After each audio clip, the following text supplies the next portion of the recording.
안녕하세요. 오늘은 11월 29일 날마다 주께로 큐티지 80페이지입니다.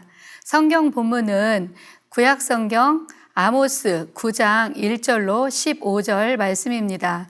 이 말씀을 가지고 회복의 날을 믿음으로 고난을 견디라 라는 제목으로 큐티 가이드를 시작하겠습니다.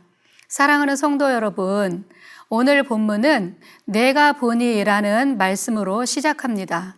선지자 아모스는 주께서 성전 제단 곁에 서셔서 죄악에 빠진 이스라엘 백성에게 심판을 말씀하시는 모습을 환상으로 보고 있습니다.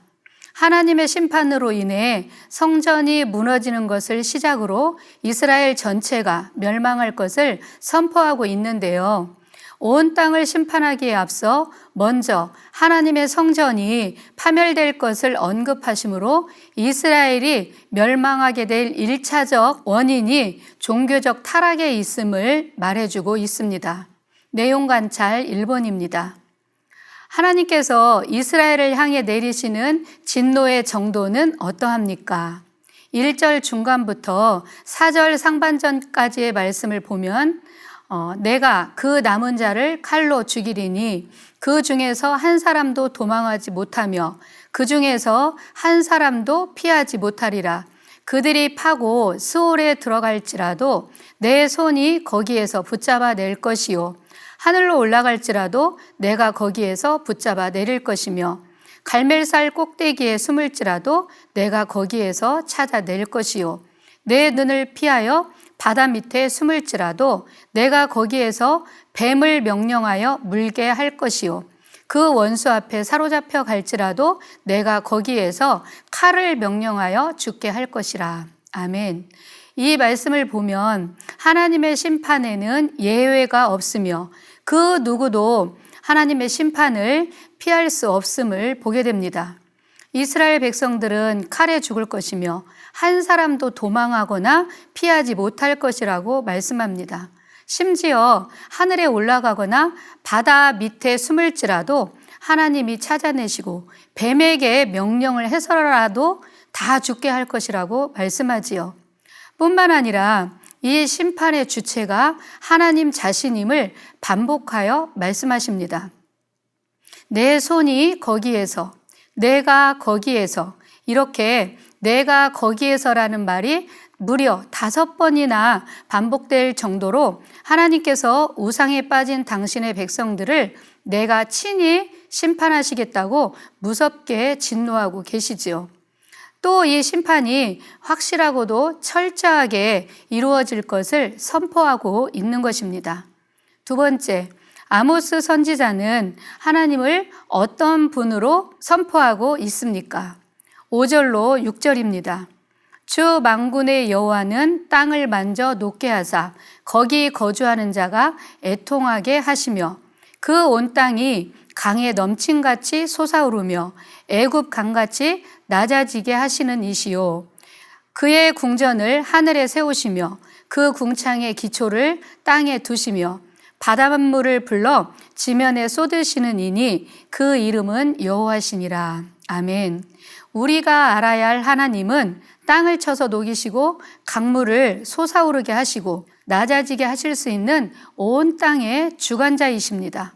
또한 하나님은 땅에만 계시는 것이 아니라 하늘에도 계시며 성전 안에만 계시는 것이 아니라 우리의 일상의 삶 가운데도 계시는 분이십니다. 그분은 하늘에 궁전을 세우시고 땅에 하늘의 기초를 세우실 하늘의 주관자이시며 또한 바닷물을 일으켜 땅에 다 쏟으실 만큼 온 우주를 다스리시고 통치하시는 우주의 주관자이시기도 합니다. 신약에서도 주님께서 바다를 꾸짖으시며 광풍을 잠잠케 하신 사건이 있었지요. 마가복음 4장 39절 말씀을 보면 예수께서 깨어 바람을 꾸짖으시며 바다더러 이르시되 잠잠하라 고요하라 하시니 바람이 그치고 아주 잔잔하여 지더라. 아멘.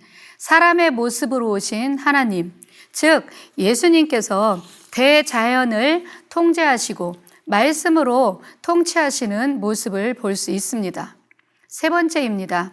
하나님께서 심판 중에서도 야곱의 집을 보호하시는 은혜는 무엇일까요? 8절로 9절입니다. 보라, 주 여호와의 눈이 범죄한 나라들을 주목하노니 내가 그것을 지면에서 멸하리라. 그러나 야곱의 집은 온전히 멸하지는 아니하리라. 여호와의 말씀이니라.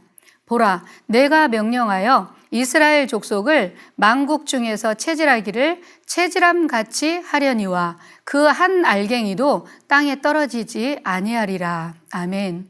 여호와의 눈이 범죄한 나라들을 주목하여 보시고 범죄한 자들을 모조리 심판하시되 야곱의 집만큼은 완전히 멸하지 아니할 것이라고 말씀하십니다. 이 말씀은 남은 자 사상과 밀접하게 연관된 말씀으로서 하나님께서 범죄한 나라들을 심판하시는 중에서도 당신의 백성들 가운데 선택된 자들을 보호하셔서 심판을 면케 하시고 죽음의 형벌에서 보존케 하시리라는 확실한 은혜의 약속입니다. 또한 이스라엘 족속을 만국 중에서 체질하시고 그 한 알갱이도 땅에 떨어지지 않게 하시겠다고 하지요. 여러분, 혹시 체질을 해 보셨나요? 체에 곡식을 넣고 흔들면 알갱이는 체에 남고 불필요한 것들은 다 땅에 떨어집니다.